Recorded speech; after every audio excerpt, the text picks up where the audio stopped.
Monsieur le ministre de la Culture, du Tourisme et de l'Artisanat, Mesdames et Messieurs les ministres, honorables députés, chers ambassadeurs et attachés consulaires, Monsieur le secrétaire d'État de la Culture, Monsieur le gouverneur de la région de Ziguinchor, Monsieur le préfet du département de Ziguinchor, Monsieur le président du conseil départemental de la région de Ziguinchor, Monsieur le maire de la commune de Ziguinchor, Monsieur le colonel de la zone militaire numéro 5, Monsieur le colonel de la gendarmerie nationale, Monsieur l'évêque de Ziguinchor, Monsieur l'imam ratib de Ziguinchor, Monsieur le président du collectif des cadres casamançais, Monsieur l'inspecteur régional de la jeunesse, chers professionnels et amis de la presse, chères familles, orphelins, rescapés du Diola, chers citoyens du monde. Recevez nos déférences par l'intermédiaire de nos salutations les plus chaleureuses. Aujourd'hui, l'honneur nous échoit de nous exprimer sur un vécu, dolent invétéré enduré par des milliers de personnes issues de 16 nationalités depuis déjà 2 décennies. Monsieur le ministre, 2 décennies. Permettez-nous de commencer en vous racontant une histoire qui illustre parfaitement la plus grande tragédie de l'histoire universelle, sans transition aucune, le naufrage du bateau, le Diola. Le Diola est l'aboutissement d'un processus de déconstruction, un fragment de silence, un écho que les vagues ont tenté d'ensevelir et que la mémoire de l'humanité refuse d'oublier. Le Diola n'est pas un transbordeur ordinaire. Il est devenu le nom d'une séquence de notre histoire, avec des milliers de morts, les raisons impératives d'une décision collective vers une révolution de mentalité. Sur les eaux de l'Atlantique, brûlés par l'épreuve de la mort, de 16 peuples, germant les grains d'un renouveau pour les familles rescapées du Diola. Dans le regard trop souvent méprisé, brillant la lumière de l'espoir, de la justice, de la vérité qui doit transcender toutes les barrières. C'est pour cette raison que les flots de souffrance vécus par ces milliers d'affligés sont immenses. Consacrer une journée de commémoration du Diola, c'est affirmer un combat universel contre le mal de ce siècle qui les ronge dans la profondeur de leur chair. C'est rappeler que 1953 personnes sont abandonnées à la merci des houles agressives de l'Atlantique. Depuis 2 décennies, les familles rescapées ressentent un véritable vertige nauséabond. Les familles se souviennent encore de leur incompréhension face à cette bourde du siècle, à l'indifférence, à l'incapacité d'agir face aux images atroces qui défilaient dans les chaînes télévision du Sénégal. La cérémonie de ce jour nous invite à commémorer un cri de la mort. Celui qui a retenti lorsque les milliers de femmes, des hommes, des enfants issus de cultures diverses furent engloutis par les abysses de l'océan. Les commémorations du Diola revêtent chaque fois une force singulière pour les familles et rescapés du Diola. Elles rythment dans leur quotidien et constituent un moment de ressourcement civique. Il ne s'agit pas simplement de souvenirs, mais de vivre en nous montrant dignes de nos victimes. C'est pourquoi nous nous sommes encourus encore une fois en ce lieu pour rendre manifeste un contre-silence, un travail de mémoire et un hommage mérité à nos victimes pour nous souvenir d'elles et leur rendre hommage solennellement pour la 23e fois. Nous sommes également venus en ce lieu sanctifié pour rappeler au Sénégal les exigences urgentes de l'heure présente. Il n'est plus temps de se laisser aller au luxe d'attendre, ni de prendre des tranquillisants à demi-mesure. Le temps est venu de réaliser les promesses de près d'un quart de siècle. Le moment est venu d'émerger des vallées obscures du désolé, le Diola, pour toucher, conscientiser, ensoleiller la justice et la vérité. Le moment est venu de tirer les familles des victimes des sables mouvants pour les hisser sur le roc solide du deuil, de la justice et de la paix. Le moment est venu de réaliser la justice de 1953 morts. Il serait fatal à notre nation d'ignorer qu'il y a un péril en la demeure. C'est étouffant a été du légitime, méconnaissable de ces sculptures du 26 septembre 2002. Le devoir de mémoire permet de préserver et de commémorer ce pourquoi les générations passées ont été sacrifiées et que d'autres se sont battus. Ce discours est un outil pour transmettre à cette génération les sacrifices d'innombrables personnes ont pu subir ou faire et honorer ces actes de bravoure, cette posture de sentinelle au cœur du dispositif de l'Association nationale des familles et victimes rescapées du Diola. Tous ces moments, toutes ces commémorations mettent du baume au cœur de ces survivants, ces djambars. C'est une manière de dire que la vie a triomphé sur la mort.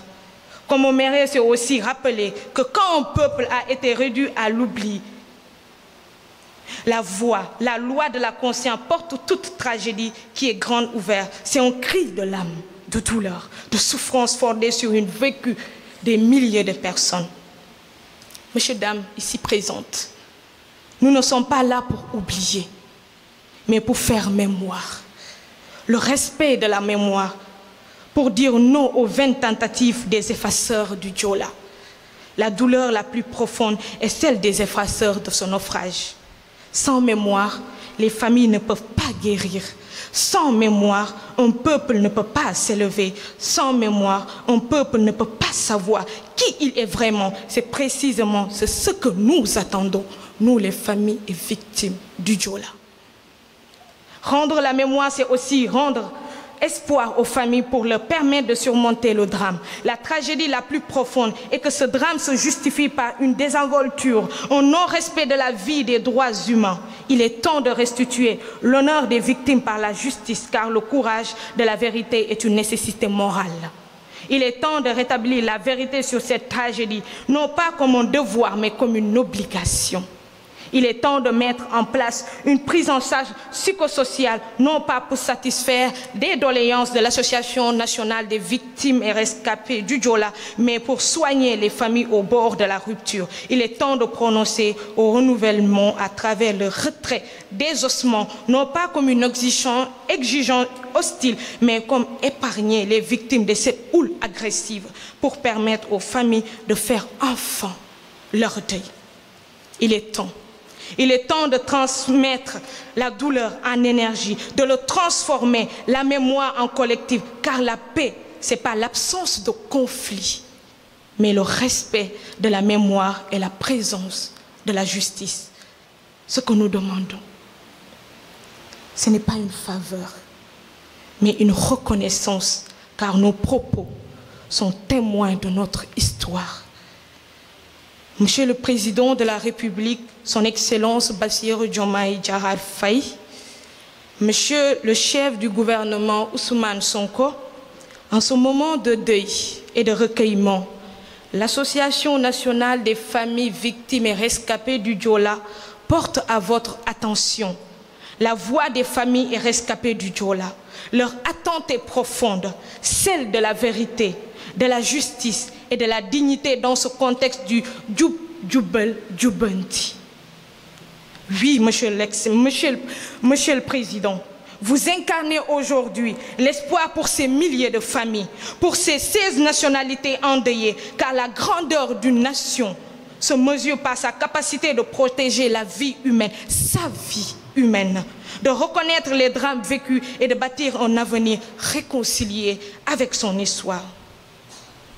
Nous vous rappelons tous ici présents, à travers votre vécu, votre projet pour le Sénégal, courageusement orchestré et planifié, que la justice et la vérité sont une exigence. Elles ne sont pas négociables. Les familles n'attendent pas de funérailles symboliques aussi, mais des perspectives d'avenir. Elle espère des solutions, une prise en charge sincère et un travail de mémoire qui restitue aux familles, aux victimes leur juste place dans votre collectif. Le Diola est une blessure pour le Sénégal. On le sait tous. Le Diola est une blessure pour le Sénégal. Non pas à cause des passagers qui cherchaient une vie meilleure, mais parce qu'un système a permis qu'un tel drame survienne et qu'il continue de peser sur notre conscience collective. Au-delà de ces mémorials, rétablir les noms des victimes, de redonner à leurs familles la reconnaissance légitime qu'elles méritent. Monsieur le secrétaire d'État à la Culture, Monsieur le gouverneur, honorables députés, Monsieur le maire, Monsieur le président du conseil départemental, notabilité religieuse et coutumière, autorité administrative, association des familles des victimes et rescapées, distingués invités, je viens à la suite de Monsieur le ministre des Forces armées qui conduit la délégation gouvernementale pour participer à la commémoration du naufrage du bateau le Diola. En ce jour symbolique de notre tragédie nationale vécue par l'ensemble de la population, sur instruction très ferme de Monsieur Son Excellence le président Bassirou Diomaye Diakhar Faye et les directives sans ambiguïté du Premier ministre Ousmane Sonko, d'apporter tout notre soutien, toute la solidarité nationale aux familles des victimes et des rescapés. À travers cette commémoration symbolique, rappelez aussi que ce souvenir ne doit jamais s'estomper. Et pour cela, le ministre de la Culture s'engage à ce que pour les commémorations à venir, que ce soit toute la nation, tout le territoire national qui porte le deuil de cette journée tragique. Nous appellerons, Monsieur le Président de la République, à instruire que tous les drapeaux de ce pays soient mis en berne. Nous demanderons à l'ensemble des maires de témoigner et de manifester la célébration de ce jour. Nous demanderons, comme cela se fait dans d'autres pays, où il y a eu moins de victimes, qu'à l'heure où on commence la cérémonie de prière et de recueillement, que chaque citoyen observe une minute de prière, de silence et de recueillement pour que cette tragédie ne soit jamais un souvenir oublié. Il y va pour nous de montrer à travers ce que nous commémorons aujourd'hui que l'unité nationale du Sénégal est sacrée et elle ne peut se manifester qu'à travers le partage des souffrances vécues par une partie de la population. Il nous revient donc, à travers le mémorial qui va désormais permettre à tout un chacun de visiter, de voir, de comprendre le déroulement de cette tragédie, de donner à cette journée une dimension particulière. Le ministère s'engage dans les plus brefs délais à rendre ce mémorial opérationnel. Et remercie au passage la coordonnatrice et l'ensemble du personnel pour le travail exemplaire qu'ils sont en train d'accomplir. Nous finirons juste par dire ce que Monsieur le ministre des Forces armées a déjà rappelé et réitéré. L'engagement du gouvernement, notamment du président de la République, le président Bassirou Diomaye Diakhar Faye, qui, à travers le plan Diomaye pour la Casamance, de faire de toute la région de la Casamance un des piliers économiques de l'agenda de transformation qui, nous espérons, pourra amorcer un nouveau départ économique, pourra susciter de l'espoir et pourra faire de cette belle région de Casamance l'un des vecteurs de notre développement économique. il nous reviendra enfin, à travers cette commémoration que nous voulons désormais populaire, de demander, parce que c'est très important d'avoir des objets de souvenir, à tous les touristes qui ont eu à prendre ce bateau depuis sa mise en œuvre. Nous lancerons une plateforme qu'ils puissent nous partager les souvenirs qu'ils gardent certainement chez eux, dans leur famille. Il nous faut faire, encore une fois, de cette tragédie, ça a été rappelé par le ministre Birame Diop des Forces armées, le point de départ de notre renouveau, de notre responsabilité et du changement de mentalité et de comportement. Il y a encore une fois, dans beaucoup d'autres secteurs, de potentielles tragédies du Joola en gestation devant notre indifférence générale. Nous devons en être conscients. Cette commémoration, ce n'est pas juste pour les défunts. La meilleure façon de leur rendre le sacrifice qu'ils ont consenti, c'est de provoquer un renouveau de la conscience individuelle et collective, de savoir qu'un pays, qu'une nation a besoin de repères, mais a besoin aussi de comprendre le sens des responsabilités. Nous sommes tous responsables de ce pays. Nous devons, chacun, en ce qui nous concerne, transmettre aux générations futures les valeurs et vertus d'une grande nation.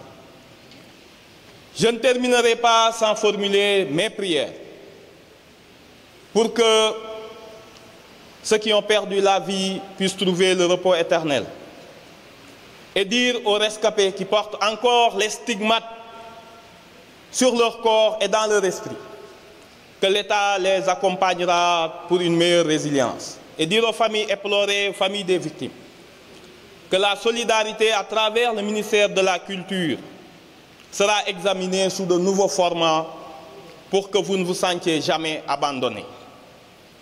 Je me joins à ce que M. le ministre des Forces armées a déjà dit, que cette journée ne soit pas une journée comme une autre qu'on oubliera demain, mais l'amorce d'un véritable changement de comportement. Je vous remercie pour l'attention portée et pour avoir participé à cette belle cérémonie.